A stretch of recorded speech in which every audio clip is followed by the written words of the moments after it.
ஸ்ரீ லக்ஷ்மி நிருசிம்ம கராவலம்ப ஸ்தோத்திரத்திலே இன்றைக்கு 13வது ஸ்லோகம்.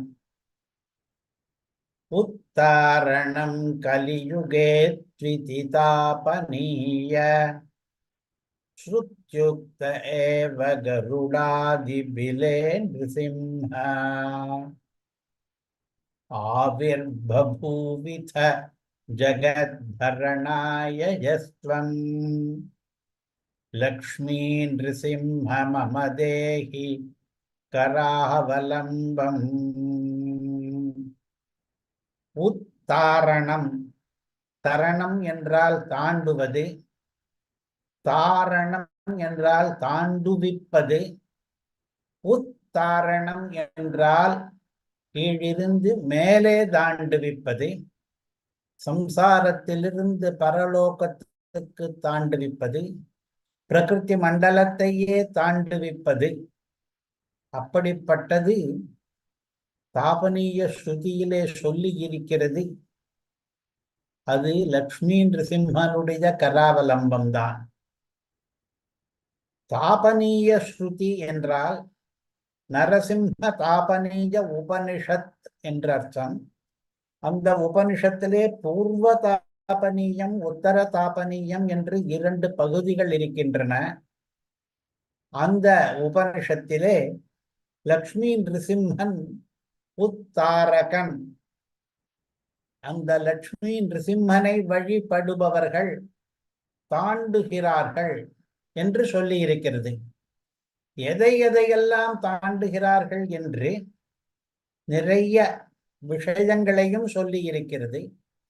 சம்சாரத்தை தாண்டுகிறார்கள், பயத்தை தாண்டுகிறார்கள், பிரம்மஹத்யா தோஷத்தை தாண்டுகிறார்கள் என்று பலவாறாக தரதி தரதி பிரம்மஹத்யாம் என்ற வச்சனங்களை எல்லாம் அங்கே சொல்லி உத்தாரணமாகும் இந்த லக்ஷ்மி நிருசிம்ம மந்திரம். அங்கே லக்ஷ்மி நிருசிம்ம மந்திரம் ஒன்று, உக்ரம் வீரம் என்பது. அந்த மந்திரத்தினுடைய மகிமையை சொல்லும் பொழுது அதை ஜபிப்பவர்கள் எல்லாரும் உத்தரணம் பெறுகிறார்கள் என்று இருக்கிறது. அப்படி கலியுகத்திலே கூட நமக்கு உத்தாரணமாக இருக்கிறது என்று தாபனீய ஸ்ருதியிலே எவனை சொன்னார், வேதம் பேசிற்றோ அப்படி அந்த உபனிஷத்திலே சொல்லப்பட்டவன் கருடாத்ரிபிலே. இப்பொழுது கருடமலை என்ற கோபில கஷேத்திரத்திலே பிலே, பிலத்திலே நிருசிம்ஹா, நரசிம்ம பெருமாளே எழுந்தருளி இருப்பவரே, ஜகத்பரணாய, இந்த உலகத்தை எல்லாம் பரணம் பண்ண வேண்டும், தாங்க வேண்டும் என்பதற்காக ஆவிர்பூவித, நீ ஆவிர்பாவம் பண்ணினாய், தோன்றினாய், அர்ச்சாமூர்த்தியாக அகோபில கஷேத்திரத்திலே நீ வந்து தோன்றினாய். லக்ஷ்மி நிருசிம்ம மமதேஹி அவலம்பம். அப்படிப்பட்ட லக்ஷ்மி நிருசிம்மனே, எனக்கு கராவலம்பத்தை கொடுப்பாயாக என்று ஆபாதமான அர்த்தம் ஆகிவிட்டது. இதிலே 6 விஷயங்கள் இருக்கின்றன இந்த ஸ்லோகத்திலே. முதல் விஷயம் உத்தாரணம் கலியுகே என்கிற பதங்களிலே இருப்பது. கலியுகத்திலேயும் கூட கடையேற்ற வேண்டும் என்பதற்காகத்தான் அகோபிலாதி க்ஷேத்திரங்களிலே அர்ச்சாமூர்த்தியாக பகவான் எழுந்தருளியிருக்கிறார் என்பது முதல் விஷயம். இரண்டாவது, தாபனீய ஸ்ருத்யுக்தா என்று, தாபனீயம் என்று ஒரு ஸ்ருதி இருக்கிறது. ஸ்ருதி என்றால் வேதம், தாபனீயம் என்பது வேத பகுதி. நரசிம்ம தாபனீய உபனிஷத் என்று. இதை பற்றி நாம் ஏற்கனவே கூட இதே கிரந்தத்திலே பார்த்திருக்கிறோம். தாபனீய ஸ்ருத்யுக்த ஏவ கருடாத்ரிபிலே ஏவ என்று சொன்னதனாலே தாபனீய உபனிஷத்திலே மிகவும் மகாமகிமசாலியாக எந்த நரசிம்மர் பேசப்பட்டாரோ அவரேதான் கருடாதிரிபிலத்திலே இருப்பவர், அதாவது அகோபிலத்திலே இருக்கிற நரசிம்மர் என்று இவ்விருவரும் ஒருவரே என்பதை ஏவ என்ற பதம் தெரிவிக்கிறது. கருடாத்ரிபிலே, அகோபிலத்திலே இருக்கிற மலை கருடாத்ரி என்கிற பெயர் இருக்கிறது என்பதையும் இது தெரிவிக்கிறது. ஆவிர் பபூவித ஜகத்பரணாய, உலகத்தை பரிப்பதற்காக தாங்குவதற்காக அந்த ஆவிர்பாவம் நடைபெற்றது. எந்த ஆவிர்பாவம்? இப்பொழுது நிருசிம்மாவதாரத்தை சொல்லவில்லை. அந்த நிருசிம்மனானவன் அர்ச்சாமூர்த்தியாக அகோபில கஷேத்திரத்திலே ஆவிர்பவித்திருப்பதை பற்றி இந்த ஸ்லோகம் பேசுகிறது. லக்ஷ்மி நிருசிம்ம மம தேஹி கராவலம்பம், லக்ஷ்மி நரசிம்மனே எனக்கு கராவலம்பத்தை கொடு என்று இதிலே 6 விஷயங்கள். இந்த 6 விஷயங்களையும் ஒவ்வொன்றாக பார்க்க போகிறோம். முதலிலே கருடாத்ரி என்ற அகோபிலத்துக்கு பெயர் என்றும், அதை தெரிவிப்பதற்காக இங்கே கருடாத்ரி பிலே என்று, பிலம் என்று அகோபில என்கிற பெயரினுடைய நாமைக தேசத்தை சொல்லியிருக்கிறார். அகோபிலம் என்பதிலே இருக்கிற பிலம். கருடாத்ரி பிலே, கருடாத்ரி என்கிற அகோபிலத்திலே, அகோபிலம் கஷேத்திரத்திலே இருக்கிற கருட பர்வதத்திலே அப்படித்தான் அனுசந்தானம் பண்ணி கொண்டிருக்கிறோம். அகோபிலே காருட சைல மத்யே கிருபாவசாத் கல்பித சந்நிதானம் லக்ஷ்மியா சமாலிங்கித வாமபாகம் லக்ஷ்மீ நிருசிம்ஹம் சரணம் பிரபத்யே என்று இது முக்கிய ஸ்லோகமாக அகோபில மடம் ஸ்ரீ சந்நிதியிலேயும் அனுசந்திக்கப்படுகிறது. அகோபிலே, அகோபிலம் என்கிற க்ஷேத்திரத்திலே காருட சைல மத்தியே, கருட மலை என்கிற பெரியதொரு மலைத்தொடரினுடைய மத்திய பாகத்திலே கிருபாவசாதி தன்னுடைய அருளின் காரணமாக காருண்ய வசப்பட்டு கல்பித சந்நிதானம் தன்னுடைய சாநித்தியத்தை தானே ஏற்படுத்தி கொண்டவரான லக்ஷ்மி நரசிம்மர் லக்ஷ்மியா திருமகளினாலே சமாலிங்கித அணைத்து கொள்ளப்பட்ட வாமபாகம் இடப்பகுதியை கொண்டவர். அதாவது இந்த நரசிம்மனுடைய இடப்பகுதியிலே வாமபாகத்திலே லக்ஷ்மி இருக்கிறாள். அந்த லக்ஷ்மி நிருசிம்மனை நான் சரணமடைகிறேன் என்று இந்த ஸ்லோகத்துக்கும் தற்பொழுது நாம் பார்த்து கொண்டு வருகிறோமே லக்ஷ்மி நிருசிம்ம கராவலம்ப ஸ்தோத்திரத்திலே 13வது ஸ்லோகமாக உத்தாரணம் கலியுகே என்று ஆரம்பித்தது. அந்த ஸ்லோகத்திற்குமாக 3 கருத்துகள் பொதுவாக இருக்கின்றன.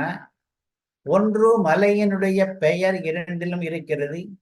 இதிலே காருட சைலம் என்று இருக்கிறது, அதிலே கருடாத்ரி என்று இருக்கிறது. அதிலே குடி கொண்டுள்ளார், சாநித்தியம் கொண்டுள்ளார் என்பது பொது கருத்தாக இருக்கிறது. இங்கே கல்பித சந்நிதானம் என்றிருக்கிறது, அங்கே ஆவிர் பபூவிதா என்றிருக்கிறது. அதாவது இங்கே சந்நிதானம் வைத்திருக்கிறார் என்றிருக்கிறது, அங்கே தோற்றம் கொண்டுள்ளார் என்றிருக்கிறது. இன்னொரு பொது கருத்து என்ன என்றால், எதற்காக இங்கே வந்திருக்கிறார் அகோபிலத்துக்கு என்ற காரணம் இரண்டிலும் சொல்லப்பட்டிருக்கிறது. இரண்டிலும் ஒரே காரணத்தை 2 வெவ்வேறு விதமாக சொல்லுகிறார். இந்த ஸ்லோகத்திலே அகோபிலே என்கிற ஸ்லோகத்திலே கிருபாவசாத் என்று காரணம் சொல்லி இருக்கிறது. லக்ஷ்மி நரசிம்மர் தன்னுடைய காருண்யத்துக்கு வசப்பட்டவராய் தன்னுடைய அருளுக்கு பல பேரும் இலக்காக வேண்டுமே என்பதற்காக அகோபிலத்திலே குடிகொண்டிருக்கிறார் என்று. கராவலம்ப ஸ்தோத்திரத்திலே இருக்கிற ஸ்லோகம் என்ன காரணம் சொல்லுகிறது அகோபிலத்திலே ஆவிர்பவிப்பதற்கு என்று பார்த்தோமானால், உத்தாரணம் கலியுகே, இந்த கலிகாலத்திலும் கூட கூட பல பேரை உத்தாரணம் பண்ண வேண்டும் என்பதற்காக என்று சொல்லியிருக்கிறது. மூன்றாவது விஷயம், இதிலேயும் லக்ஷ்மி நிருசிம்மம் என்பதற்கு வியாக்கியானமாக ஸ்லோகத்துக்குள்ளேயே லக்ஷ்மியா சமாலிங்கித வாமபாகம் என்றிருக்கிறது. லக்ஷ்மியோடு கூடியிருக்கிறார் நரசிம்மர் என்று. அதே லக்ஷ்மியோடு கூடின நரசிம்மரைத்தான் கராவலம்ப ஸ்தோத்திரமும் ஸ்துதிக்கிறது. லக்ஷ்மி நிருசிம்மம் சரணம் பிரபத்யே என்று இங்கேயும், லக்ஷ்மி நிருசிம்ம மம தேஹி கராவலம்பம் என்று அங்கேயும். ஆக கருட சைலம் என்பதும் அங்கே கருணையாலே வந்திருக்கிறார் என்பதும் அவர் லக்ஷ்மியோடு கூடியிருக்கிறார் என்பதும் மூன்றுமே இந்த ஸ்லோகத்துக்கும் கராவலம்ப ஸ்தோத்திரத்தின் 13வது ஸ்லோகத்துக்கும் பொதுவான கருத்துகளாக இருக்கின்றன. ஸ்லோகத்தினுடைய முதல் பதம் உத்தாரணம் என்று. உத்தாரணம் என்றால் தாண்டுவிப்பது என்ற அர்த்தம். எதை என்று சொல்லவில்லை. இந்த ஸ்லோகத்திலே உத்தாரணம் கலியுகேத்விதிதாபனீய என்று ஆரம்பிக்கிற இந்த ஸ்லோகத்திலே தாண்டுவிப்பதை பற்றி பேசுகிறாரே தவிர எதை தாண்டுவிப்பது என்று சொல்லவில்லை. நாம ஸ்லோகத்தில் எந்த பதத்தில் இருந்து அதை ஊகித்துக் கொள்ளலாம் என்று யோசித்து பார்க்க வேண்டும். பக்கத்து பதம் கலியுகே என்று இருக்கிற காரணத்தினாலே, கலியுகத்திலே இவர் தாண்டுவிக்கிறார் என்றதுனாலே கலி கொடுமைகள் எவ்வளவோ இருக்கின்றனவே அவற்றை தாண்டுவிக்கிறார் என்று வைத்துக் கொள்ளலாம். பவிஷ்ய புராணத்திலே கலி கொடுமைகளை பற்றி பெரிய பல சர்க்கங்களிலே வர்ணனம் இருக்கிறது. அந்த கலியுகத்திலே நாம் சிக்கிக் கொண்டிருக்கிறோம். இந்த காலமே நம்மை துர்ஜனராக ஆக்கக்கூடிய காலம். இப்படிப்பட்ட காலத்திலே தாண்டுவிப்பதற்காக இங்கே எழுந்தருளி இருக்கிறார் அகோபில நரசிம்மர். கலியை தாண்டுவது என்று ஒன்று உண்டா? நாம் பல இடங்களிலே பாபம் தரதி என்று கேள்விப்பட்டிருக்கிறோம், தரதி பிரம்மஹத்யாம் என்று கேள்விப்பட்டிருக்கிறோம், பிரகிருதிம் தரதி, சம்சாரம் தரதி என்றெல்லாம் கேள்விப்பட்டிருக்கிறோம். கலியுகம் தரதி என்று யாரும் சொன்னதில்லையே. அதனாலே கலியுகத்தை தாண்டுவிப்பது என்று அன்வயம் பண்ணுவது யுக்தமோ என்று சிலருக்கு பிரமிப்பு ஏற்படலாம். அந்த மருள் திருமாலை என்கிற பிரபந்தத்திலே தீருகிறது. அதன் முதல் வரியிலேயே கலிதனை கடக்க பாய்ந்து என்றிருக்கிறது. காவலில் புலனை வைத்து கலிதனை கடக்க பாய்ந்து என்று. அதிலே கலியை நாம் கடக்க வேண்டும், தாண்ட வேண்டும் என்றிருக்கிறது. அதுதான் கலியுக உத்தாரணம் என்று இங்கே இருக்கிறது. ஆக அந்த கலியை கடப்பது என்பதையும் நாம் இந்த உத்தாரணத்துக்கு செய்யப்படு பொருளாக கர்மாவாக வைத்துக் கொள்ளலாம். அல்லது பவனாசினி என்கிற ஒரு நதி அங்கே ஓடுகிறது அகோபிலத்திலே. அந்த நதியினுடைய மகாத்மியத்தை பிரம்மாண்ட புராணம் வர்ணிக்கிறது. அந்த நதியினுடைய பெயரே பவநாசினி என்றாலே சம்சாரத்தை அழிக்கிற நதி என்ற அர்த்தம். அதை வர்ணிக்கும் பொழுது நரக உத்தாரம் என்ற பதம் அங்கே வருகிறது. இங்கே சொன்ன அந்த உத்தாரணம் என்கிற பதமே அங்கேயும் வருகிறது. அது எதை உத்தரிக்கிறது என்கிற கேள்விக்கான பதில் அங்கே இருக்கிறது. நரகத்திலிருந்து நம்மை உத்தரிக்கிறது என்று. அப்படி பிரம்மாண்ட புராணத்தில் இருப்பதை பார்த்தால் அகோபில லட்சுமி நரசிம்மரானவர் உத்தாரணம் பண்ணுகிறார் நம்மை என்றால் எதிலிருந்து என்று கேட்டால் நரகத்திலிருந்து. அதனாலே நரகோத்தாரணம் நடைபெறுகிறது என்று கொள்ளலாம். அடுத்ததாக சர்வம் பாப்மானம் தரதி என்று இருக்கிறது. இந்த சர்வம் பாப்மானம் தரதி என்கிற வேத வாக்கியமானது அஸ்வமேத யாகத்தினுடைய மகிமையை சொல்லும் பொழுது இருக்கிறது. அதே வேத வாக்கியத்தை இங்கே நிருசிம்ம தாபனீய உபனிஷத்தானது நிருசிம்ம மந்திரமாகிற மந்திரராஜம் என்பதனுடைய மகிமையை வர்ணிக்கும் பொழுது பல ஸ்ருதியாக சொல்லுகிறது. சர்வம் பாப்மானம் தரதி, எல்லா பாவத்தையும் தாண்டுவிக்கிறது இது என்று. அங்கிருப்பது போலவே இங்கேயும் தரதி பிரம்மஹத்யாம் முதலிய வச்சனங்கள் இருக்கின்றன. ஆகையினாலே தரதி என்பது பாவத்தை முதலியதை தாண்டுவிக்கிறது என்ற அர்த்தம் பொருந்தும். வாஸ்தவத்திலே நாம் கடைசியாக சொன்னது மிக பொருந்தும். இதற்கு முன்னே கலி கொடுமையை தாண்டுவிக்கிறது, நரகத்திலிருந்து தாண்டுவிக்கிறது என்றெல்லாம் பல அர்த்தங்களை சொன்னோம். எல்லாவற்றையும் விட பாவத்தில் இருந்து பிரம்மகத்தி முதலியவற்றிலிருந்து தாண்டுவிக்கிறது என்கிற அர்த்தம் இந்த இடத்திலே அதிக பொருத்தமுடையது. ஏனென்றால் இங்கே என்ன இருக்கிறது? உத்தாரணம் கலியுகே தாபனீய ஸ்ருத்யுக்தம் என்று இந்த கருத்தானது தாபனீய ஸ்ருதியிலே, அதாவது நரசிம்ம தாபனீய உபனிஷத்திலே இருக்கிறது என்று இந்த ஸ்லோகம் சொல்லுகிறது. அந்த நிருசிம்ம தாபனீய உபனிஷத்தை நாம் சேவித்தோமானால், அதாவது புரட்டி பார்த்தோமானால், அங்கே நிருசிம்ம மந்திரத்தினுடைய மகிமையாக சர்வம் பாப்மானம் தரதி என்றும் தரதி பிரம்மஹத்யாம் என்றும் பதங்கள் இருப்பதாலே அதுவே இங்கே பொருந்தும். இங்கே உத்தாரணமாக தாபனீயிலே நரசிம்மர் சொல்லப்பட்டார் என்று இருப்பதாலே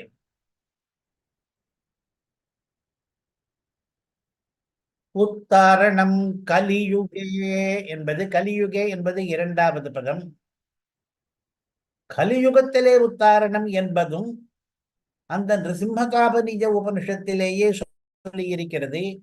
தஸ்மாதிதமேவ முக்கியம் துவாரம் கலவு என்று அந்த தாபனீஜ உபனிஷத்தில் சொன்னதைத்தான் இந்த ஸ்லோகம் அனுவதிக்கிறது என்பதனாலே உத்தாரணம் கலியுகே என்பதற்கு தாபனீஜ உபனிஷத்திலே கலவு முக்கியம் துவாரம் என்று சொன்னதையும் சர்வம் பாப்மானம் தரதி என்று சொன்னதையும் இந்த ஸ்லோகமானது மேற்கோளாக காட்டுகிறது. தாபனீஜ உபனிஷத்திலே சொன்னபடி கலியுகத்திலேயும் சேவை சாதிப்பதற்காக அர்ச்சாமூர்த்தியாக அகோபிலத்தில் எழுந்தருளியிருக்கிறார். என்ன கருத்து என்றால், பகவானுக்கு அவதாரங்களிலே பல படிகள் உண்டு, பல வகையான அவதாரங்கள் உண்டு. அகோபிலத்திலே ஆவிர்பவித்திருக்கிற பகவானுக்கு அர்ச்சாவதார மூர்த்தி என்று பெயர். அது ஒரு வகை வடிவம். ஹிரண்யகசிபு சம்ஹாரத்துக்காகவும் பிரகலாத ரட்சணத்துக்காகவும் தூணிலே தோன்றிய அந்த நரசிம்மமூர்த்தி விபவாவதாரம் என்கிற வகையைச் சேர்ந்தவர். அந்த விபவாவதாரம் நடைபெற்றது எத்தனையோ யுகங்களுக்கு முன்னே. அதனாலே கலியுகத்துக்கு அந்த விபவாவதார நரசிம்மர் சேவை சாதிக்க மாட்டார். அப்பொழுது கலியுகத்தில் உத்தாரணம் எப்படி நடைபெறும் என்று கேட்டால், அந்த விபவாவதார சமாப்தி ஆன பிறகும் கூட கலியுகத்திலேயும் நமக்கும் பலன் ஏற்பட வேண்டும் என்பதற்காக அதே நரசிம்ம பெருமாள் அர்ச்சாவதாரத்தை எடுத்துக் கொண்டிருக்கிறார். கல்பித சந்நிதானம் என்று ஒரு ஸ்லோகத்திலேயும் ஆவிர் பபூவிச்சா என்று இன்னொரு ஸ்லோகத்திலேயும் நாம் இதை பார்த்தோம். அகோபிலத்திலே அர்ச்சாமூர்த்தியாக எழுந்தருளி இருக்கிறார் என்று. அர்ச்சாமூர்த்தி கலியுகத்திலேயும் சேவிக்கலாம்படியான மூர்த்தி. விபவ மூர்த்தி அப்படி கிடையாது. அர்ச்சாமூர்த்தி எப்பொழுதும் நமக்கு சேவை சாதிப்பார். அர்ச்சாமூர்த்தியினுடைய பெருமையை பற்றி பரத்வாதி பஞ்சகம் என்கிற ஸ்தோத்திரத்திலே நடாதூர் அம்மாள் இப்படி அருளி செய்கிறார். ஸ்ரீரங்கஸ்தல வெங்கடாத்ரி கரிகிரியஹதௌ சதோஷ் சதேஷ்டோத்தரே. 108 திருப்பதிகள் இருக்கின்றன. ஸ்ரீரங்கம் என்று ஒன்று, வேங்கடமலை என்று ஒன்று, கரிகிரி என்கிற அத்திகிரி, ஆதவ் இது முதலான 108 திருப்பதிகள். அந்த 108 திருப்பதிகளிலே அகோபிலம் என்பது கூட ஒன்று. இந்த 108 திருப்பதிகளில் மட்டும்தான் அர்ச்சாவதாரம் என்றில்லை. ஸ்தானே கிராமநிகேதனேஷு சதா. எத்தனையோ கிராமங்களிலே தேவாலயங்கள் இருக்கின்றன. அவற்றிலெல்லாம் கூட பெருமாள் சந்நிதி கொண்டிருக்கிறார். அர்ச்சாவதாரம் சதா சாநித்யமாசேதுஷே. சதா அவர் எப்பொழுதும் இருக்கிறார். இதுதான் அர்ச்சாவதாரத்துக்கு இருக்கிற பெருமை. விபாவதாரத்துக்கு இல்லாததா. அதைத்தான் உத்தாரணம் கலியுகே என்று காண்பித்திருக்கிறார். கலியுகத்திலே நரசிம்மன் எங்கே இருக்கிறார் என்றால் அர்ச்சாமூர்த்தியாக அகோபில கஷேத்திரத்திலே இருக்கிறார் என்று. சதா எப்பொழுதும் சாநித்தியம் சந்நிதி கொண்டிருக்கிறார். சாநித்தியம் ஆசேதுஷே, சாநித்தியத்தை அடைந்தவர், குடி கொண்டவர் என்று அர்த்தம். அர்ச்சாரூபிணம், அர்ச்சை வடிவு கொண்டவராக இருக்கிறார் நவ நரசிம்மராக.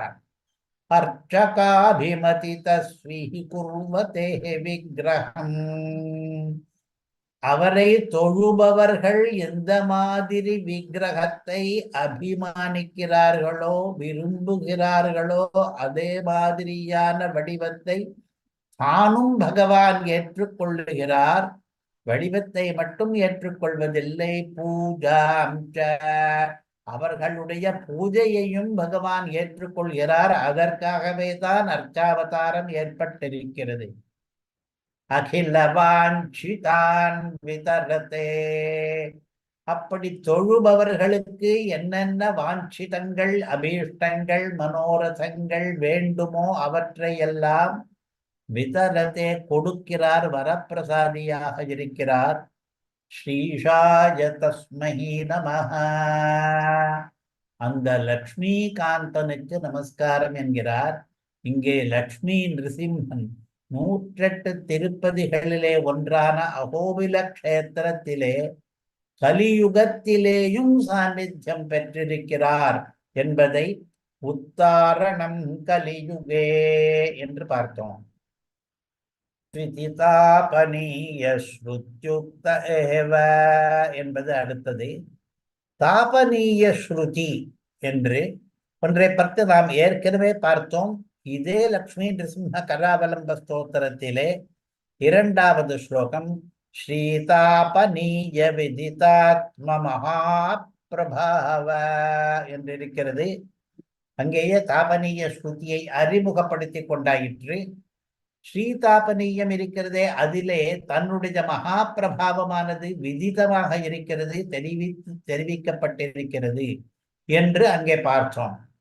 இந்த தாபனீய ஸ்ருதியை பற்றி சுவாமி தேசிகனும் காமாசிகாஷ்டகத்திலே தாபனீய ரகசியானாம் சாரஹ என்று நிருசிம்மனை வர்ணிக்கிறார். தாபனீய ரகசியங்கள் இருக்கின்றனவே வேதங்கள், தாபனீயம் என்ற பெயர் கொண்ட வேதங்கள், அவற்றுக்கெல்லாம் சாரமாக இருப்பவன் இந்த நரசிம்மன் என்று. அந்த தாபனீய ஸ்ருதி கொஞ்சம் பிரசித்தமாக இருக்கிறது. பக்கத்திலே அந்த பூர்வ உத்தர தாபனீய உபனிஷத்து புஸ்தகம் காண்பிக்கப்பட்டிருக்கிறது. தாபனீய உபனிஷத்தை பற்றி நாம் ஏற்கனவே சில தகவல்களை பார்த்திருக்கிறோம். ஏற்கனவே பார்த்த பொது தகவல்கள் 4. அவை என்ன என்றால், அந்த உபனிஷத் ஆதிசங்கராலேயும் வித்யாரண்யராலேயும் உரை எழுதப்பட்டது என்பது ஒரு தகவல். பூர்வ தாபனீய உபனிஷத்துக்கு ஆதிசங்கரர் வியாக்கியானம் பண்ணியிருக்கிறார். உத்தர தாபனீய உபனிஷத்துக்கு வித்யாரண்யர் வியாக்கியானம் பண்ணியிருக்கிறார் என்று. இதுவே கூட அந்த உபனிஷத்துக்கு எப்படி பெருமை ஆகும் என்றால், பெருமை வாய்ந்த உபனிஷத்துகளுக்கு மட்டும்தான் இந்த ஆச்சாரியர்கள் வியாக்கியானம் பண்ணி இருக்கிறார்கள். எத்தனையோ வேறு சில உபனிஷத்துகளும் இருக்கின்றன இவர்களாலே வியாக்கியானிக்கப்படாதவையா என்று. பூர்வம் உத்தரம் என்று 2 பகுதிகள் இருப்பதையும், 2 பகுதிகளுக்கு 2 வெவ்வேறு மகனீயர்கள் வியாக்கியானம் பண்ணி இருப்பதையும், அந்த உபனிஷத்திலே எந்த மாதிரி கருத்துகள் இருக்கின்றன என்பதையும் ஏற்கனவே பார்த்தோம். உக்ரம் வீரம் மகாவிஷ்ணும் என்று ஆரம்பிக்கிற நிருசிம்ம மந்திர ராஜத்தில் இருக்கிற ஒவ்வொரு பதத்துக்கும் ஒவ்வொரு எழுத்துக்கும் என்னென்ன மகிமை என்பதை இந்த உபனிஷத்து தெரிவிக்கிறது. தாபனீய ஸ்ருதி என்று இங்கே இருக்கிறது. நரசிம்ம தாபனீய ஸ்ருதி என்று இல்லையே என்று நினைக்க வேண்டாம். பல தாபனீய ஸ்ருதிகள் இருந்தாலும் வெறுமே தாபனீய ஸ்ருதி என்று மட்டும் சொன்னால் அது நிருசிம்ம தாபனீயம்தான். வேறு தாபனீய ஸ்ருதிகளை சொல்ல வேண்டும் என்றால் அந்தந்த பெயரை முழுதாக சொல்ல வேண்டும். உதாரணமாக ராம தாபனீய உபனிஷத் என்று. இப்படி இருப்பதனாலேயும் தாபனீயம் என்றாலே நிருசிம்ம தாபனீயம் தான் என்று இருப்பதனாலேயும் நிருசிம்ம தாபனீய உபனிஷத்தினுடைய மேன்மை தெரிகிறது. தாபனீய ஸ்ருத்யுக்த, அந்த தாபனீயமும் ஸ்ருதிதான். ஸ்ருதிதான் என்றால் செவி வழியாக வந்த அபௌருஷேய கிரந்தம் தான். அதுவும் வேதத்திலே சேர்ந்தது. அதனாலே தாபனீய ஸ்ருதி என்கிற பதம் இருக்கிறது. தாபனீய ஸ்ருத்யுக்த ஏவ கருடாத்ரிவிலே, அந்த ஸ்ருதியிலே தாபனீய உபனிஷத்திலே ஒரு நரசிம்மர் சொல்லப்பட்டிருக்கிறாரே, அவரும் நமக்கு இந்த கலியுகத்திலேயும் உத்தாரணமாக அகோபில கஷேத்திரத்திலே சேவை சாதிக்கிறாரே இந்த நரசிம்மரன் ஒருவரே என்பதை சொல்வதற்காக ஸ்ருத்யுக்த ஏவ கருடாத்ரிவிலே என்று ஏவ என்ற பதம் இடப்பட்டிருக்கிறது. அவரேதான் இவர் என்று. ஆவிர் பபூவிச்சா, நீ ஆவிர் பவித்தாய் என்று அர்த்தம். இந்த ஆவிர் பாவத்தை பற்றி, இந்த அகோபில கஷேத்திரத்திலே ஆவிர் பாவத்தை பற்றி, இந்த ஆவிர்பாவ ஸ்தலமான அகோபில கஷேத்திரத்தை பற்றி பிரம்மாண்ட புராணத்திலே இப்படி வர்ணனை இருக்கிறது. அகோபில கஷேத்திர மகாத்மியம் என்று ஒரு பகுதி அந்த புராணத்திலே. அதிலே நரசிம்மர் ஆவிர்பவித்ததனாலே அகோபில கஷேத்திரம் மிகவும் உத்கிருஷ்டமாகிறது என்று ஒரு ஸ்லோகம். இதம் க்ஷேத்திரம் மகாபுண்ணியம் மமாவிர்பாவ காரணாதி, நிருசிம்மரே சொல்லுகிறார், மம என்னுடைய ஆவிர்பாவம் இங்கே ஏற்பட்ட காரணாது காரணத்தினாலே, நான் இங்கே தோன்றியதாலே, அதாவது பக்தர்கள் தங்கள் இஷ்டப்படியான வடிவத்தை அமைத்துக் கொள்வது அர்ச்சாமூர்த்தி என்று ஒரு பக்கம் இருக்க, நிருசிம்மரானவர் அகோபில கஷேத்திரத்திலே தானே ஆவிர்பவித்தார் என்கிற காரணத்தாலே இதம் க்ஷேத்திரம் மகாபுண்ணியம், இந்த அகோபில கஷேத்திரமானது மிகவும் புண்ணியம் பவித்திரமாக இருக்கிறது. அத்ய பிரபிருதி லோகோயம் அகோபலமிதீரயேத், இன்று முதலாக இந்த உலகமானது, அதாவது இந்த உலகத்தில் இருக்கிற ஜனங்கள் இந்த க்ஷேத்திரத்தை அகோபலம் என்று சொல்வார்கள். இப்படி சொல்லட்டும் என்கிறார். இந்த க்ஷேத்திரத்துக்கு அகோபலம் என்கிற பெயரை இட்டவரே நரசிம்மர் தான். அதற்கு முன் அந்த மலைக்கு கருடாச்சலம் என்கிற பெயர் இருந்தது. நரசிம்மருடைய ஆவிர்பாவத்துக்கு பிறகு இதற்கு அகோபலம் என்கிற பெயர் வழங்கப்படட்டும் என்று. பெயரை சொல்லும் பொழுது பல பேர் அகோபிலம் என்கிறோம், இன்னும் பல பேர் அகோபலம் என்கிறோம். புராணங்களை பார்த்தோமானால் இரண்டும் சரியாகத்தான் இருக்கிறது. இந்த ஸ்லோகத்திலே அகோபலம் இதீரயேத் என்று அகோபலம் என்கிற பெயர் இருக்கிறது இந்த நிருசிம்மனே திருவாய் மலர்ந்தருளின பெயராக அகோபலம் என்று இருக்கிறது. அதனாலே நம்முடைய பெரியோர்களில் பல பேர் அதை அகோபலம் என்றே கூறிக்கொண்டு வருகிறார்கள். வேதாந்த வாவதூக வில்லிவலம் நாராயணாச்சாரிய மகாதேசிகன் என்பவர் தன்னுடைய கட்டுரைகளிலெல்லாம் அகோபலம் என்றுதான் இந்த க்ஷேத்திரத்தை குறிப்பிடுகிறார். அதற்கு இந்த ஸ்லோகம் மூலம் காரணமாக இருக்கலாம். அகோபலம் என்று சொல்லட்டும் என்று நிருசிம்மரே சொன்னதினாலே.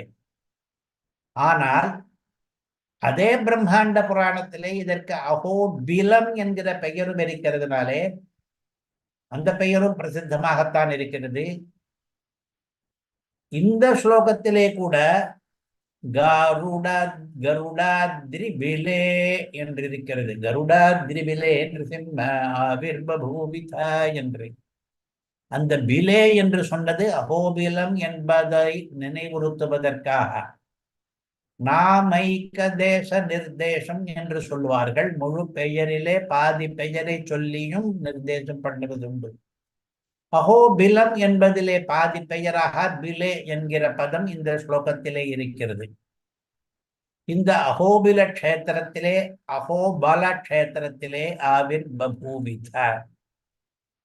ஆவிர்பாவம் என்கிற பதமானது பிரம்மாண்ட புராணத்திலே இருக்கிறது. மம ஆவிர்பாவ காரணாத்து என்று. அதே ஆவிர்பாவத்தை சொல்லுவதற்காக ஆவிர்பூவித என்ற பதம் இந்த ஸ்லோகத்திலே இருக்கிறது. கராவலம்ப ஸ்தோத்திர ஸ்லோகத்திலே ஆவிர்பாவம் பண்ணினா என்று. ஆவிஹி பாவம் என்று இரண்டாக பிரிக்கலாம். ஆவிஹி என்றால் வெளியே, பாவம் என்றால் வருதல், உண்டாதல். அதாவது வெளிவருதல் என்றால் தோன்றுதல் என்று. கருடாத்ரிபிலே நிருசிம்ம. இந்த மலைக்கு கருட மலை என்கிற பெயர் பல நாட்களாக பல்லாயிரம் ஆண்டுகளாக இருந்து வந்திருக்கிறது. கருடாபிதபூதரஸ்ய பாகே நிவசன் வைபவநாசினீ தடே வினுதः சகலைர்மஹீசுரேந்திரைः விஜயீ திஷ்டதி நாரசிம்மரூபீ என்ற ஒரு ஸ்லோகம் பிரம்மாண்ட புராணத்திலே இருக்கிற ஸ்லோகம். இதனுடைய அர்த்தம் கருட அபித பூதரஸ்ய பாகே. கருடனுடைய பெயரை கொண்ட மலையினுடைய பகுதியிலே, கருட மலை என்று அந்த மலை தொடருக்கே பெயர். அதிலே ஒரு பகுதியிலே அகோபில க்ஷேத்திரம் இருக்கிறது. நிவசன், அதிலே வசித்து கொண்டு எழுந்தருளி குடிகொண்டு பவநாசினி தடே. பவநாசினி என்கிற புண்ணிய நதியினுடைய தடே கரையிலே பகவான் லக்ஷ்மி நரசிம்மர் வினுத சகலைர் மஹீசுரேந்திரைஹி. மஹீசுரர் என்று பிராமணர்களுக்கு பெயர், மஹீசுரேந்திரர் என்று பிராமண சிரேஷ்டர்களுக்கு பெயர். அகோபிலத்திலே சிரேஷ்டமான பிராமணர்களாலே எல்லாராலேயும் வினுதக வணங்கப்பட்டவராக இருக்கிறார். நரசிம்மரூபி, நரசிம்ம வடிவம் கொண்டவர். விஜயீ திஷ்டதி, வெற்றி வாகை சூடிக்கொண்டு விஜயி, விஜயம் உடையவராக திஷ்டதி, நிலை பெற்றிருக்கிறார் என்று அகோபில க்ஷேத்திர மகாத்மியம் தெரிவிக்கிறது. பக்கத்திலே காண்பிக்கப்பட்ட புஸ்தகம் ஸ்ரீ அகோபில மகாத்மியம் என்பது இந்த புராண ஸ்லோகங்கள் எல்லாவற்றையும் அர்த்தத்துடன் கொடுக்கிறது. அந்த புஸ்தகம் முகுந்தகிரி அனந்த பத்மநாபாச்சாரியர் தமிழிலே அர்த்தம் எழுதி வெளியிட்டிருக்கிறார். பிரம்மாண்ட புராணத்திலே இருக்கிற அகோபில க்ஷேத்திர மகாத்மியங்கள் சில சர்க்கங்கள் அவற்றுக்கெல்லாம் அர்த்தம் இந்த புஸ்தகத்திலே கிடைக்கும். கருடாத்ரி பிலே. பிலம் என்றால் குகை, சந்து என்ற அர்த்தம். மலையினுடைய பிலம், மலைச்சந்து.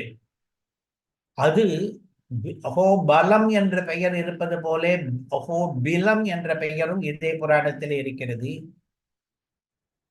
நரசிம்மர் சொல்லுகிறார், அவர் ஆவிர்பவித்த பொழுது தேவதைகள் எல்லாம் என்ன சொன்னார்களாம்?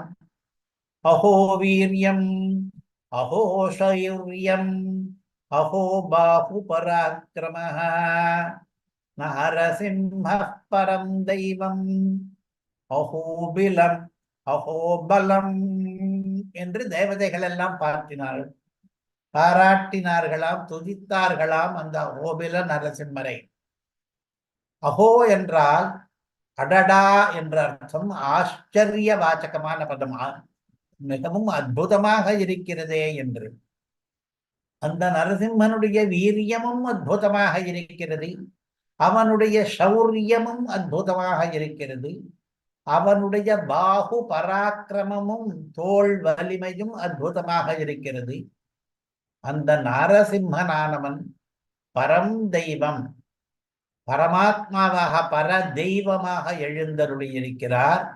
கஷேத்திரத்தின் பெயர் அஹோபிலம், அஹோபலம் என்று இரண்டும் என்று பிரித்து, இந்த பிலமும் அற்புதமாக இருக்கிறது, அவனுடைய பலமும் அற்புதமாக இருக்கிறது என்ற அர்த்தமும் சேரும். இப்படி அந்த க்ஷேத்திரத்தை பற்றி பெருமை அந்த புராணத்திலே இருக்கிறது. ஆவிர் பபூவித ஜகத்பரணாய. எதற்காக பகவான் அகோபிலத்திலே ஆவிர்பாவம் பண்ணினார் என்று கேட்டால், அதற்கான காரணம் இந்த பதத்திலே இருக்கிறது, ஜகத் பரணாய என்று. இந்த உலகத்தை எல்லாம் பரிக்க வேண்டும் என்று. பரிப்பது என்பதற்கு இரண்டு அர்த்தங்கள் உண்டு. ஒன்று தாங்குவது என்ற அர்த்தம், இந்த உலகத்துக்கு ஆதாரமாக இருக்க வேண்டும் என்பதற்காக இந்த உலக சுமையை தாங்குகிறான் அவன். பரிப்பது என்பதற்கு இன்னொரு அர்த்தம், நான் என்னுடைய குடும்பத்தை பரிக்கிறேன் என்பது, தாங்குகிறேன் என்ற அர்த்தம் தான். ஆனால் அதனுடைய உள்ளர்த்தம் என்ன என்றால், அந்த குடும்பத்துக்கு வேண்டியதை எல்லாம் பண்ணி ரட்சிக்கிறேன் என்பது அர்த்தம். இந்த உலகத்தை எல்லாம் அப்படி பரணம் பண்ணி ரட்சிப்பதற்காக அகோபிலத்திலே எழுந்தருளி இருக்கிறார் நரசிம்மர். இது ஜெகத் பரணத்துக்காகத்தான் நரசிம்மாவதாரம் நடைபெற்றது. அகோபிலத்து நரசிம்மர் மட்டுமில்லை, விபவ நரசிம்மாவதாரம் கூட ஜெகத் பரணத்துக்காகத்தான் நடைபெற்றது என்று சொல்லுகிறது தாபனீய உபனிஷத்து. அதிலே இருக்கிற பதம் ஜகத் ஹிதம் வா என்று. இந்த ஜகத்துக்கு ஹிதத்தை பண்ண வேண்டும் என்பதற்காக அவதாரம்.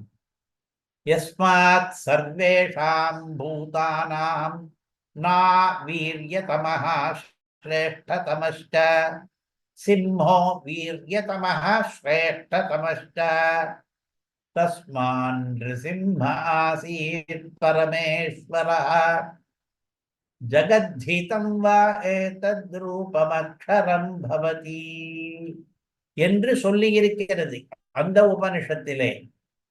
எப்படி மனுஷன் என்பவனும் சிங்கம் என்பதும் இரண்டு விலங்கு ஜாதிகள், இரண்டும் வீரியதமமாகவும் சிரேஷ்டதமமாகவும் இருக்கிற உயிரினங்கள். எத்தனையோ ஜீவராசிகள் பல வகைப்பட்டிருக்கின்றன. அவற்றிலே வலிமை முதலியவற்றாலே உயர்வு எவற்றுக்கு என்றால் மனுஷனுக்கும் சிங்கத்துக்கும் சொல்லலாம். அவ்விரண்டும் கலந்து மனுஷ சிங்கமாக பரமேஸ்வரர் வந்தார். அவர் எதற்காக அப்படி வந்தார் என்றால், ஜகத் ஹிதம் வா ஏதத் ரூபம், இந்த வடிவமானது இந்த பிரபஞ்சத்துக்கு ஹிதம் பண்ணட்டும் என்பதற்காக.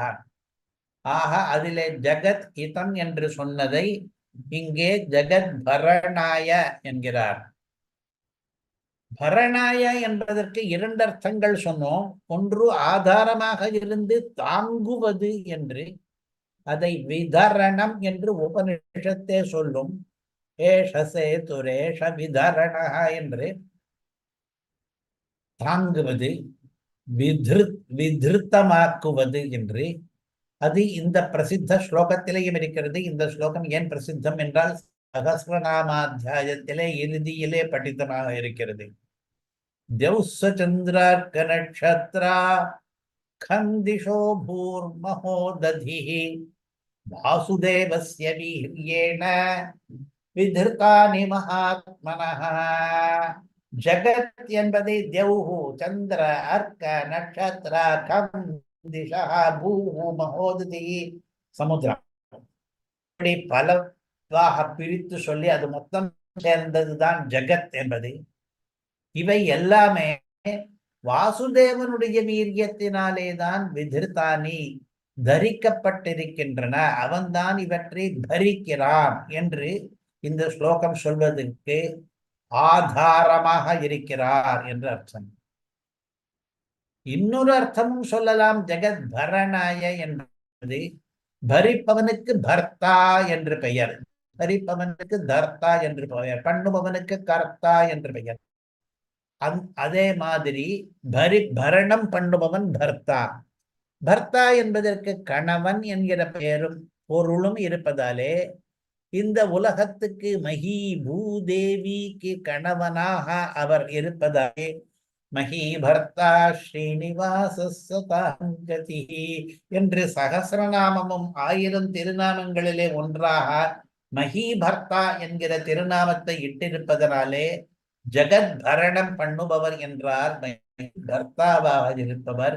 குறிப்பாக வராகாவதாரத்திலே அந்த பூமியை பூகோளத்தை தன்னுடைய கோட்டு நுனியிலே தாங்கிக் கொண்டிருப்பவர், பூதேவியை மணந்து கொண்டு பர்த்தாவாகவும் இருப்பவர். அந்த ஜெகத் பரணத்தை ஒரு விதமாக இதற்கு முன் அவதாரத்திலே பண்ணிவிட்டு அதே ஜெகத் பரணத்தை இன்னொரு விதமாக இந்த அவதாரத்திலே பண்ணுகிறார் என்று கருத்து. இது தவிர இன்னொரு அர்த்தமும் உண்டு ஜெகத் பரணாய என்பதற்கு. குடும்ப பரணம் முதலிய பதங்களில் இருப்பது போலே ரக்ஷண போஷணங்களை பண்ணுகிறார் என்று. ஜகத் ஆவிர் பபூவித ஜகத் பரணாயஸ்வம் என்று. இப்பொழுது பிரம்மாண்ட புராணத்திலே நரசிம்மருடைய மகிமையை சொல்லுகிற ஒரு ஸ்லோகத்தை இப்பொழுது சேவிக்கப் போகிறோம். ஜகத் பரணாய ஆவிர்பாவம் பண்ணினார் என்பது இதிலிருந்து தெரியும். நநாரசிம்ஹாததிகஷ்ட தேவஹ ந தீர்த்தமன்யத் பவநாசஹேதோஹ ந காருடாத்ரேரபரோஸ்தி ஷைலஹ ந பக்த ஜந்தோரபரோஸ்தி யோகி என்று. தேவனுக்கு பல வடிவங்கள் இருக்கலாம், தேவர்களே கூட பல பேர் இருக்கலாம். ஆனால் நாரசிம்மர் இருக்கிறாரே, அவரை விட அதிகமான தேவன் கிடையவே கிடையாது. தீர்த்தங்கள் எத்தனையோ இருக்கலாம், கங்கா யமுனாதிகள்.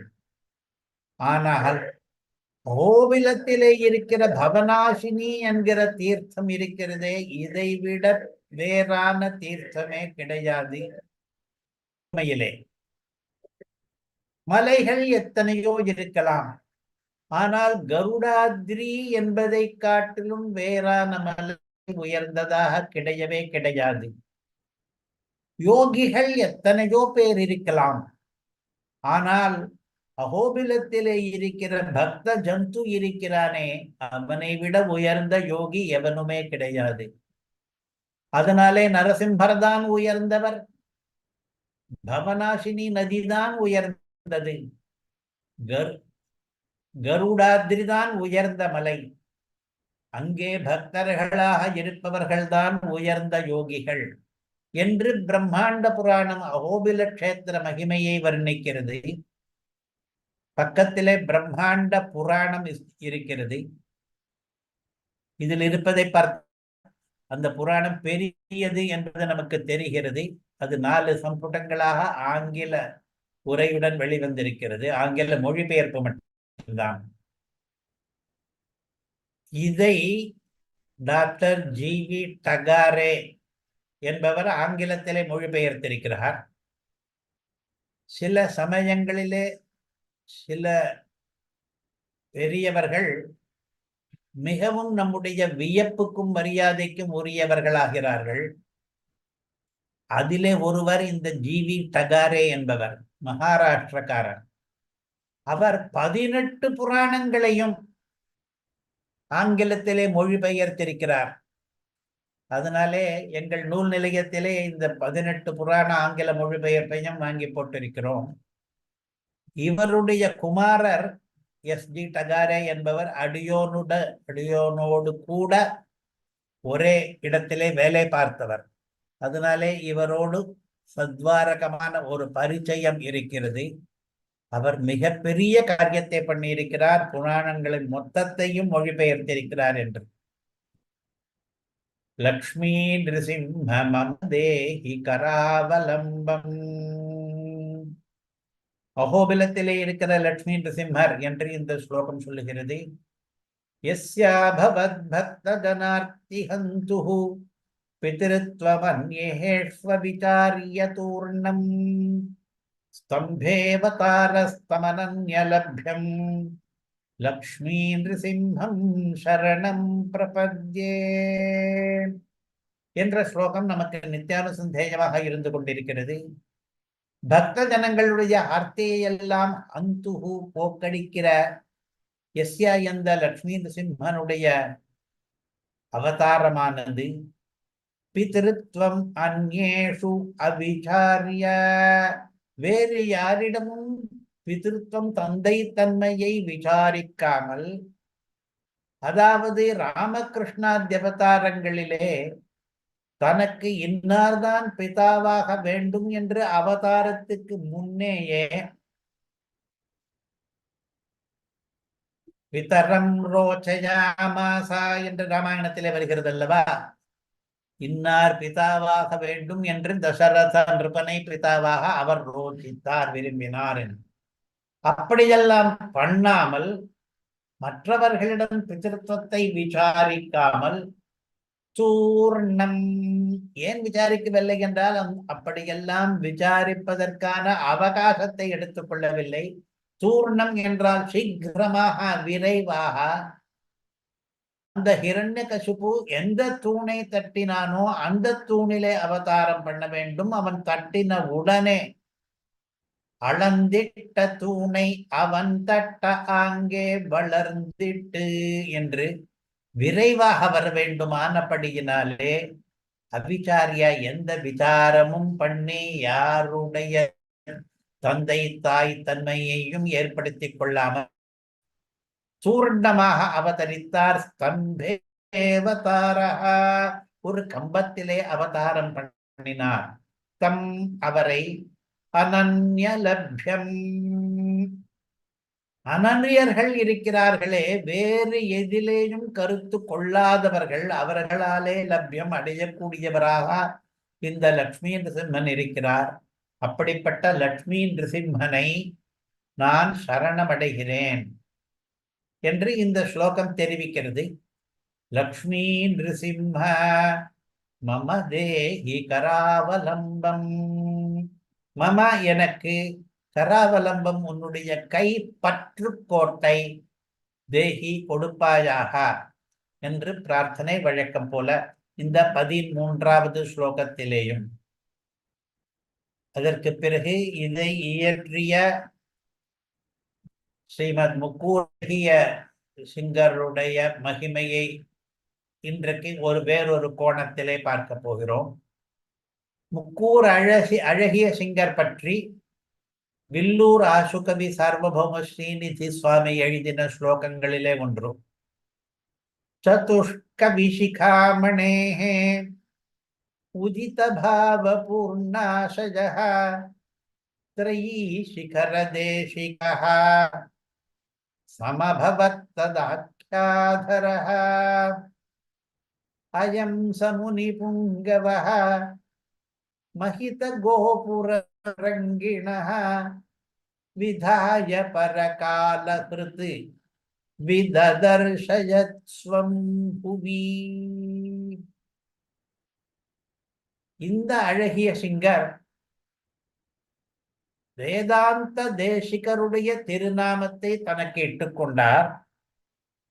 திரையீ சிகர தேசிகः ததாख्याधरः. வேதாந்த தேசிகனுடைய பெயரை வைத்துக் கொண்டதனாலே வேதாந்த தேசிகர் பண்ணின காரியங்களையும் பண்ண வேண்டும் அல்லவா?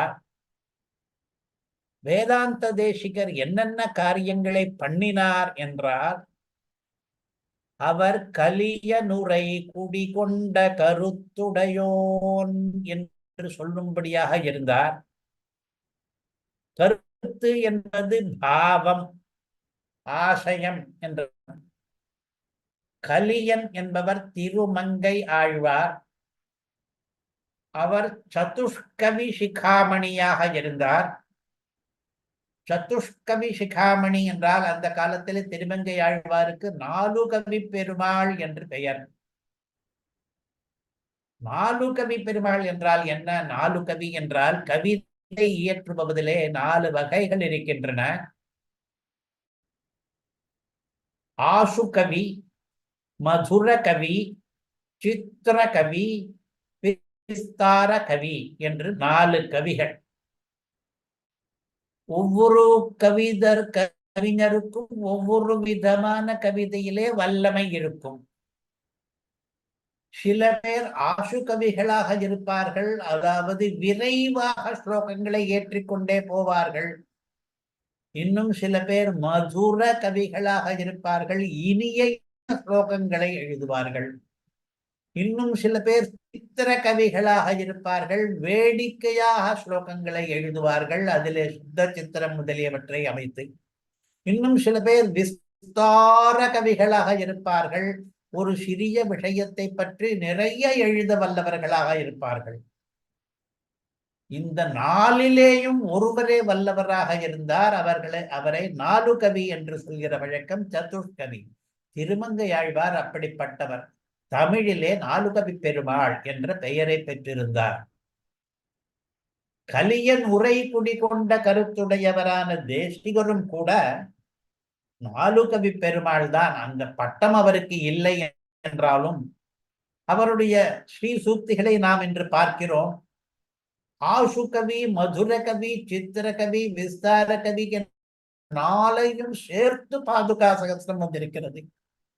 பாதுகா சகஸ்ரம் அவருடைய ஆசு கவியாக இருப்பதற்கு காரணம் ஒரே ராத்திரியிலே பண்ணினபடியினாலே. அது மதுர காவியமாக இருப்பதற்கு காரணம் அதை சேவிக்கும் பொழுது அதனுடைய வியாக்கியாதாக்கள் காட்டி இருக்கிற இனிய தாற்பயங்கள் எல்லாம் நம்முடைய உள்ளத்தை கொள்ளை கொள்ளுவதாலே. அது சித்திர கவியாக இருப்பதற்கு காரணம் அதிலே சித்திர பத்ததி உள்பட பல இடங்களிலே வேடிக்கைகள் நிறைய இருக்கிறபடியினாலே. அது விஸ்தார கவியாக இருப்பதற்கு காரணம் அப்பைய தீட்சிதர் முதலியோர் கொண்டாடினார் போலே பாதுகை என்கிற ஒரு ஷான் கட்டையிலே 1000 துளையிட முடியுமா என்று, நம்மாலே 1000 வாக்கியங்கள் தான் பேச முடியுமா பாதுகையை பற்றி என்று பிரமிக்கும் பொழுது அவர் 1000 ஸ்லோகங்களை எழுதினதினாலே அது விஸ்தார காவியமாயிற்று. அதனால் திருமங்கை ஆழ்வாருக்கும் சுவாமி தேசிகனுக்கும் ஒரு சாமியத்தை கொண்டு வருகிறார். அவரும் 4 கவி அவருடைய உரைகளை குடிகொண்ட கருத்து உடையவரான தேசிகரும் 4 கவி பெருமாள். இப்படி திருமங்கை மன்னனுடைய பல கருத்துக்களை தன்னுடைய கிரந்தங்களிலே அடக்கி வேதாந்த தேசிகன் அருளி செய்திருக்கிறார். அவருடைய திருநாமத்தை இந்த அழகிய தரித்து கொண்டு அப்பொழுது திருமங்கை மன்னன் பண்ணினது எல்லாவற்றையும் வேதாந்த தேசிகன் பண்ணவில்லையே, சில காரியங்கள் விட்டு போயிருக்கின்றனவே என்று யோசித்தார். திருமங்கை மன்னன் என்ன பண்ணினார் என்றால், ஸ்ரீரங்கத்திலே கோபுரங்களை கட்டினார். அந்த காரியம் வேதாந்த தேசிகன் பண்ணவில்லையே. அந்த வேதாந்த தேசிகனுடைய சேஷத்வ அனுசந்தானத்துக்காக அதே வேதாந்த தேசிக திருநாமத்தை தான் சூட்டிக் கொண்டு திருமங்கை மன்னன் பண்ணின வேதாந்த தேசிகன் பண்ணாத ஒரு காரியத்தையும் பண்ண வேண்டும் என்று ஸ்ரீரங்கத்திலே ராஜகோபுரத்தை நிர்மாணித்தார். திருமங்கை மன்னன் பண்ணினது போலவே திருமங்கை மன்னன் திருமங்கை ஆழ்வாருக்கு ஸ்ரீரங்கத்திலே கோவில் தசாவதார சந்நிதிகளே அமைந்திருக்கிறது. முன்னே திருமங்கை ஆழ்வாருடைய சந்நிதி இது மட்டும்தான் இருந்தது. நாகமுனி காலத்தில் தொட்டு அத்தியன உற்சவத்துக்கு தசாவதார சந்நிதியில் இருந்துதான் திருமங்கை மன்னன் கோவிலுக்கு எழுந்துள்ளது வழக்கம். அந்த திருமங்கை மன்னன் கோவில் இருக்கிற இடத்திலேயே தாராசம் பண்ணி அந்த திருமங்கை மன்னன் பண்ணின கைங்கரியத்தையே தானும் பண்ண வேண்டும் என்று ராஜகோபுரத்தை நிர்மாணம் பண்ணினார். அதனாலே இவருக்கு வேதாந்த தேசிகன் என்கிற பெயரும் பொருந்துகிறது. ஏனென்றால் வேதாந்த தேசிகர் தான் திருமங்கை மன்னன் பண்ணின காரியங்களையே பண்ணுவது என்று கொண்டிருந்தார். ததுஷ்க விசிகாமணே உதித, உதித என்பதற்கு கூறின உரை என்றது. உதித்த சொல்லப்பட்டது. பாவ பூர்ணாஷஜா கருத்து, கலியன் உரை குடிகொண்ட கருத்துடையோன் என்பதை இப்படி சொல்லி இருக்கிறார். திரையீ சிகர தேசிகா, இது அந்த வேதாந்த தேசிகர், பிரசித்த வேதாந்த தேசிகர் அப்படி வாழ்ந்தார். சமபவத் ததாக்கியாதரஹ, அந்த வேதாந்த தேசிகனுடைய திருநாமத்தை சூடிக்கொண்டு இந்த வேதாந்த தேசிக யதீந்திரரானவர் அயம் சமுனி புங்கவஹ மகித கோபுரம் ரங்கிணஹ, ரங்கநாதனுக்கு பெரிதான ஒரு கோபுரத்தை கட்டினார். ஏனென்றால் விதாய பரகால ஹிருத்விது, பரகாலன் இருக்கிறாரே அவருக்குத்தான், திருமங்கை ஆழ்வாருக்குத்தான் பரகாலன் என்றும் இன்னொரு பெயர். அவருடைய ஹிருத் வித்து, அவருடைய இதயத்தை அறிந்தவராக, அவருடைய எண்ணத்தை அறிந்தவராக, அவருக்கு கோபுரங்கள் மதில்கள் முதலியவற்றை கட்டுவதிலே நாட்டம் உண்டு. ஸ்ரீரங்கத்திலே அவர் நிறைய கட்டி இருக்கிறார் என்பதை அறிந்து கொண்டு மகித கோபுரம் விதாய அதர்ஷயத் ஸ்வம் புவி, தான் அந்த கலியனுடைய காரியங்களிலே குடிகொண்ட கருத்துடையவன், அதனாலே தனக்கு வேதாந்த தேசிகன் என்கிற பெயர் மிகவும் பொருந்தும் என்று உலகத்திலே காண்பித்தார். அதர்ஷயத்தை காண்பித்தார், கோபுரத்தை விதாய கட்டி என்று இந்த ஸ்லோகம் தெரிவிக்கிறது. இந்த ஸ்லோகத்தினுடைய அர்த்தமே தான் ஒரு தடவை வாசித்திடுவோம். சுவாமி தேசிகனை கலியனுரை குடிகொண்ட கருத்துடையோன் வாழியே என்று எல்லாரும் சொல்லுகிறோம். கலியன் போலவே தேசிகனும் நாலுகவி பெருமாள் ஆனார். அதே திருநாமத்தை உடைய வேதாந்த தேசிக யதீந்திரரோ கலியன் பண்ணினதை போலவே திருவரங்கனுக்கு கோபுரம் கட்டினார் என்று வேதாந்த தேசிகர் என்ற இவருடைய திருநாமத்துக்கும் திருமங்கை மன்னன் திருவடிவாரத்திலே வாழ்க்கைக்கும் சேர்த்து முடிச்சிட்டு ராஜகோபுர நிர்மாணத்துக்கு இப்படி ஒரு உத்பிரேட்சை பண்ணி இருக்கிறார் இந்த ஸ்ரீநிதி கவி. இப்படி இந்த அழகிய சிங்கருடைய வேறொரு வைபவ மகிமையை இன்றைக்கு புரிந்து கொண்டோம். ஸ்ரீமதே ஸ்ரீமன் ஷடகோப ஸ்ரீ வேதாந்த தேசிக யதீந்திர மகாதேசிகாய நமஹ. அடியேன் தாசன் சுவாமி, ஒரு 2 நிமிஷங்கள் முடியுமா? சொல்லுங்க. இந்த உத்தாரணம் கலியுகேன்றதுக்கு கலிதன்னை கடக்க பாய்ந்துன்னு ஆழ்வார கொண்டு வந்தது ரொம்ப அத்தியாச்சரியம். அதே மாதிரி பரத்வாதி பஞ்சகத்திலேருந்து இந்த விபாவதாரம், ஆனா இப்ப சேவை சாதிக்கிறது அர்ச்சாரூபிணம் அப்படின்னு சாதிச்சது. இதுல சதா சாநித்தியம் ஆசேதுஷே அர்ச்சாரூபிணம் அர்ச்சக அபிமதிதாக ஸ்வீகுர்வதே விக்கிரகம், அதுக்கு கொஞ்சம் விசதமா அர்த்தம் காட்ட முடியுமா சுவாமி? சொல்றேன். சதா சாநித்தியம் ஆசேதுஷேங்கிறது சதுர்த்தியில இருக்கு. எப்பொழுதும் சாநித்தியம் அடைந்தவருக்கு என்ற அர்த்தம். அர்ச்சாரூபிணம்ங்கிறது த்விதியில இருக்கு. அர்ச்சை வடிவை என்று.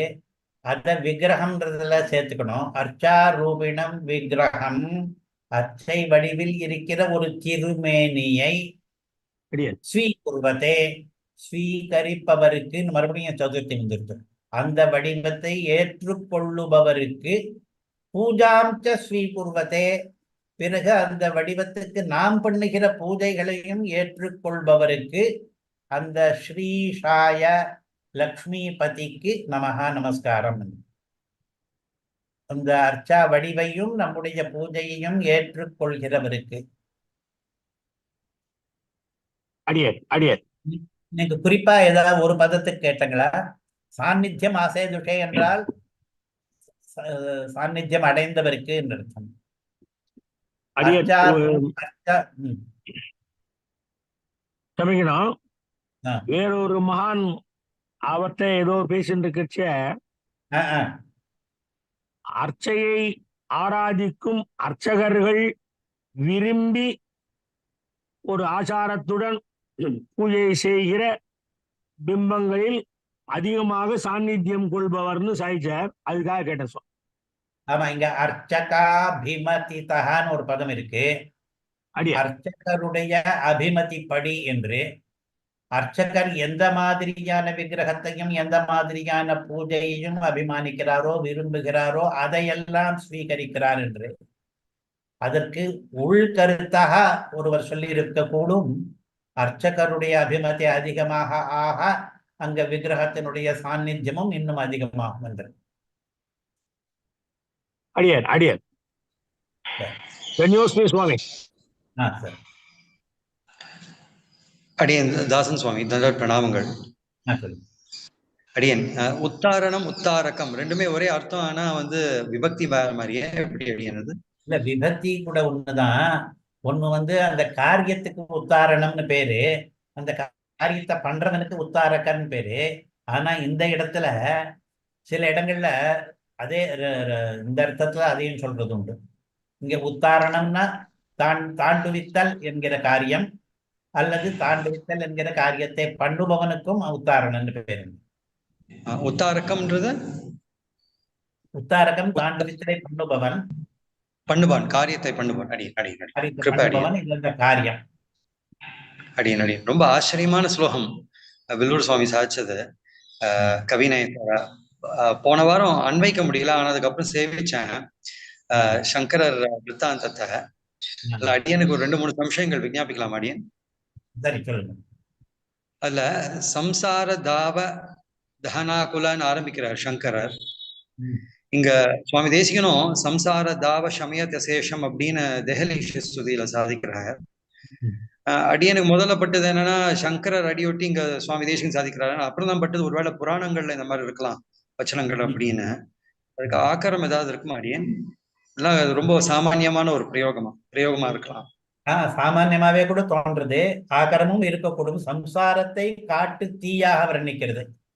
சம்சாரத்தை சில சமயங்களிலே சமுத்திரமாக சொல்கிறோம், சில சமயங்களிலே மறுகாந்தாரமாக சொல்கிறோம். அதே மாதிரி தீயாக சொல்வது அப்படிங்கிறது ஸ்ரீபாஷ்யக்காரர் சம்சாராக்னி விதீபன என்கிறார் ஸ்ரீபாஷ்யத்துல. சம்சாரத்தை நெருப்பு, அதுதான் சம்சார தாவங்கள். அப்புறம் இப்போ சங்கரர் விருத்தாந்தம் ரொம்ப ஒரு ஆச்சரியமான ஒரு விருத்தாந்தம். எந்த சந்தர்ப்பங்கள்ல அவர் பண்ணியிருக்காரு அப்படின்றத யோசிச்சு பார்த்தா, இவரும் ஸ்ரீமத் முக்குரேஷங்கரும் அது ரொம்ப ஆதரிச்சு அதே மெட்டில் அதே இதுல சதுர்த்தி இது பாதத்தையும் ஒட்டி சாதிச்சிருக்காரு. ஒரு இடத்துல சுவாமி அவர் அனுகரிச்சது மாத்திரம் இல்ல, அவரையே ஒரு ஸ்லோகத்துல சொல்லியிருக்கார். அடியன் ஷமிதோதய சங்கராதி கர்வக அப்படின்னு யதிராஜ சப்ததியில வருது. ஒரு பக்கம் இந்த மாதிரி இருக்கு. அதனால அவரோட சித்தாந்தத்தை ஆதரிக்கல தவிர நரசிம்மர் பக்தி அதை ஆதரிக்கலாம் அப்படின்ற மாதிரி எடுத்துக்கலாம் அப்படின்ற மாதிரி பட்டது. சரியாடியன்? ஆமா ஆமா. ஒரு பக்கத்துல நம்ம சங்கரரை சில சமயங்கள்ல நிந்திக்கிற மாதிரி கூட பண்றோம். நிந்தனை குறைவா இருந்தா கூட கண்டனம்ங்கிறது அதிகம். அடியன் ஆமா, கண்டனம் அதிகம், நிந்தனை கிடையாது. இப்போ இப்போ இன்னொரு விஷயம் அடியனுக்கு என்ன பட்டதுன்னா, இது நம்மளோட சம்பிரதாயத்துல அதை ஆதரிச்சு சேவிக்கிற வழக்கம் இருக்கா? நரசிம்ம கராவலம்ப ஸ்தோத்திரம் சங்கரர் சாதிச்ச அந்த மாதிரி ஒரு சந்தர்ப்பங்கள் அந்த மாதிரி பண்ணி நரசிம்மன் அனுகிரகிச்சான்னா ஒரு விசேஷ பாத்திரமா தான் இருந்திருக்க கூடும். என்னவா இருந்தாலும் ஒரு சித்தாந்தம் அப்படின்ற பெரியவா வழக்கம் எப்படி அப்படி? பெரியவா அந்த கராவலம்ப ஸ்தோத்திரத்தை சேவிக்க வழக்கம் இல்லை. நரசிம்மனுக்கு வேற எத்தனையோ ஸ்லோகங்கள் இருக்கு. ஸ்தோத்திரங்கள், புராண ஸ்தோத்திரங்கள் எல்லாமே இருக்கு. அதெல்லாம் தான் சேவிக்கிறா. சங்கரருடைய அடி ஸ்தோத்திரத்தை நம்ம பெரியவா சேவிக்கிறதா தெரியல. அடி அடி கிருப தன்யோஸ்மி சுவாமி, தண்டோத் பிரணாமங்கள். சரி. அடியேன் சொல்லுங்க. சிவசாங்காச்சார் சுவாமி உட்பட பல மகனீயர்கள் வெளிக்கொண்டு வந்த நிருசிம்ம ஸ்தோத்திரங்கள்ல அவ டெஃபினெட்லி இன்க்ளூடட் ஆதிசங்கர பகவத்பாதருடைய கராவலம்பம். சரி சரி. ஆதிசங்கர பகவத்பாதருடைய கராவலம்பத்துல 7 ஸ்லோகங்கள்ல சம்சாரத்தை பத்தி எடுக்கிறார். அது சுவாமிதான் கொஞ்சம் விளக்கணும். ஆமா, அதனாலதான் அந்த கராவலம்பம்ங்கிறதே அந்த ஒரு குறிப்பிட்ட விருத்தாந்தத்துக்கு மாத்திரம் கை கொடுக்கணும்னு சொல்றது இல்ல, சம்சாரத்திலிருந்தே என்னை வெளியேற்றணும்னு சொல்ற மாதிரிதான் அங்க இருக்கு. அந்த ஸ்தோத்திரத்துக்குள்ள நான் ஏதோ கூடு விட்டு கூடு பாய்ஞ்சுட்டேன், என்னுடைய உடம்பு எரிஞ்சு பிடித்து எனக்கு பண்ணுன்ற அந்த விருத்தாந்தத்தை அவர் கொண்டு வரவே இல்லை. அந்த ஸ்தோத்திரம் பொதுவாக என்னை சம்சாரத்திலிருந்து காப்பாற்று அப்படின்னு தான் இருக்கு. அந்த சமயத்துல இப்ப கூட ஒரு கிரந்தம் கிடைக்கிறது, அமரு சதகம்னு. எந்த ராஜாவினுடைய உடம்பிலே அவர் கூடு பாய்ந்தாரோ அந்த ராஜாவினுடைய பேர்ல, அவன் அமருன் பேரு, அமரு சதகம் அப்படின்னு ஒரு ஒரு ஒரு காவியம் ஒண்ணு இப்ப கூட சுலபமா இருக்கு. அந்த அமரு சதகம் அப்படிங்கிறது இந்த சங்கரர் பண்ணினதுன்னு தான் சொல்றா. அமருவாக இருக்கும் பொழுது பண்ணினது. அது சிங்கார ரச பரித்தமான காவியம்.